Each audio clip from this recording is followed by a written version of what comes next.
J Hood was on Math Hoffa's show and said he didn't want to drag the D Block chain, but one of his homies gassed him up to do it. Do you know which one of his homies that he's referring to that gassed him Yeah, up? yeah, yeah. It was him.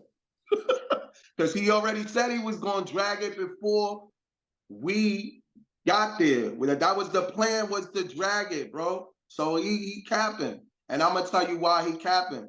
Because in the video, you see me right there. I got the brown and white. I might rap about hoes, might talk about ice. You could take it. So I'm walking on the side. Now he's walking, and the homie looked back at him to remind him, yo, drag it, like you said. He just reminded him on something he said he was going to do. So if you look at Bag's eyes when he looked back, and he like, you know how we walk this shit like a dog. So Hood, remember what he said he was gonna do, and he did it. Yeah, can you tell me about that day, man? You guys actually went to the 50 Cent show that same day? Yeah, that was the same day. So we dragged the chain, and then we went back down the block to go mess with 50 Cent. But I felt like we all could have got in, but he just keep himself around a certain amount of dudes. Mind you, we the ones that's knocking heads off, but every time he got like an important meeting, he got these certain amount of yes boys that he'll go with. People that's not really doing nothing. People that's not really going, you know what I'm saying, say how they feel if it's a situation. So he can have control of that. So me and the homies like fuck 50 Cent and all that fuck. We felt that. So he was, remember he said that, he was like, oh, the homies couldn't get in. No, you didn't want the homies to get in. That's the funny shit. True story. So that was actually at the meeting or at the nightclub? Nah, Because that was right after we dragged the chain and we went down the block. That was right there. That was the X bar. You know, Jimmy's Cafe. That's my hood. That was on right there on near the Deegan Expressway on Fordham. so he literally had you all like literally on World Star dragging the chain, but then he's not bringing y'all on stage with 50 Cent and shit. Exactly. He not trying to exactly anybody, even the meetings. Now he's bringing the same yes men. Know what I'm saying? People that he could probably like Sticks, his man, like he could yell at and shit like that. Like people like, no, they ain't got no heart. They ain't got no soul. They just there. You know? You know, J Hood allegedly told 50 Cent he wanted to Ja Rule Sheik Luch. How do you feel about that? Did J Hood tell you that?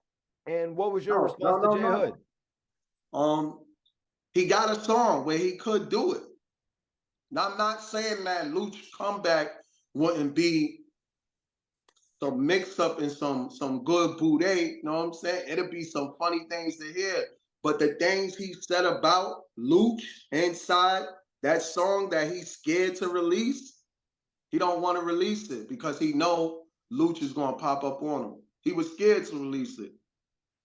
Every time you ask him to release it, his eyes go like this. So I'm like, it's out. He let a lot of people hear it's called Whatever You Want. He was talking about everything. Like he was talking about a lot of, you could hear the hate. You could hear it. He was actually scared to release the diss song. Yeah. He don't want to release it. If you ask him about it right now, he not gonna want to release it. Matter of fact, soon as people say, "Do you know Red?" He'll block you. He'll block you dumb fast, like boom. Oh, I Block. see it. I see it on his YouTube page. I see the tactics he uses when, dealing with people. Um, how did you guys how did 50 Cent end up reaching out to J Hood? Was it all over the beef?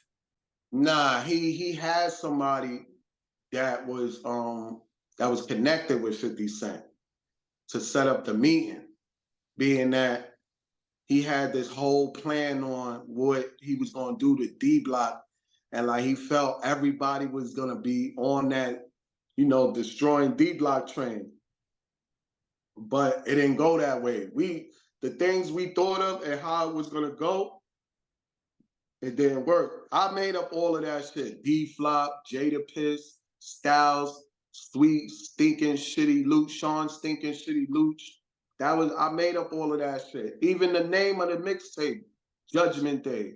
I told them, I was like, yo, because they said something about us on the radio. So I'm like, oh, word? And then Luch was talking, so I'm like, man, I'm just going ham on them. I'm doing the Jada Piss voice and all that. I'm doing, I was going, yo, you gotta get flavors. Yo, shout out. Yo, and so people wanted to know, like, yo, who the hell is doing that voice? Yo, Mikey G, the greatest YouTuber on the planet, man. We gonna get flavors with it, yo. So niggas was just basically clowning them and shit. We went at it another way and we was just hitting them. But I didn't really have nothing to say about them because I didn't really have no smoke with them other than what he said about the $120,000 that was missing out his budget, not 60. So that's why we was ready to, it was whatever. Like, what? 120, what you said, 120,000 or 150, he said. And if you listen to the song, yeah, he got Man Down. I'm talking about them on that same song, and he said it. 150 missing on my budget. No producers got paid, which means niggas cuffed it. We had 2 deals. One was Universal. I think he said one was Universal. She dropped his Walk With Me, his very first commercial. He said, if you listen to that shit, he just said the same shit. 150 missing out my budget. No producers got paid, which means niggas cuffed it. So when he first told me they took that money out of his bank account, he said it was 100 and something thousand. So why now you saying 60, bro? And then he was acting like that chain was real, and then this shit is fake. So I'm like, what the fuck is going on, bro? And I wasn't even trying to look at it. Like we had mad jewelry, whether we bought it or we snatched it or we beat somebody up for their shit. We know what jewelry looked like.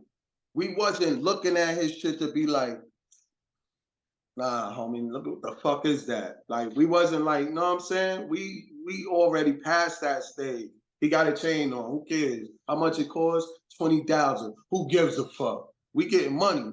That shit ain't nothing to us. So we not really paying attention to the fugazi, stupid ass chain he got on that everybody wanted him for, and hitters is calling my phone up for that shit and all types of stupid shit, but nobody know it's fake.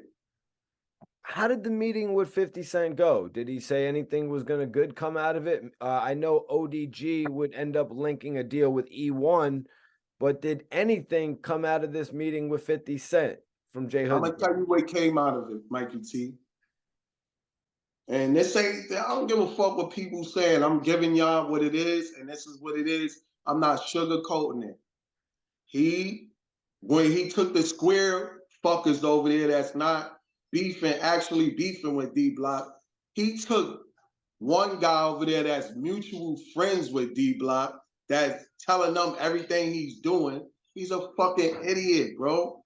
But he goes over there. 50 tell him he shouldn't do this, he shouldn't do that. He used to be J Hood. He know what it's like to be J Hood because he used to be J Hood. So he's telling him, yo, either you could do a joint venture with your homies that you got right now that's dissing, that y'all going at them, or that ODG. So that's mainly me, Bags, and Sticks. He's telling him, yo, I cannot give you a deal. I'm not trying to get sued. But what I can do is give you a group deal, and then they can't sue me because you are in a group, a joint venture. I don't really know how it works. I just rap. So he took that with the papers for them to sign so he could get released, you know, his release paper, whatever these contracts he got with 50 or his lawyer, and he needed Sheik Luch to sign the papers. So what we do, we grab a blick. Now, look, he dropped the squares off, come back to the real ones, and with the papers, and we fly over there with the blick, and we go to the D Block studio.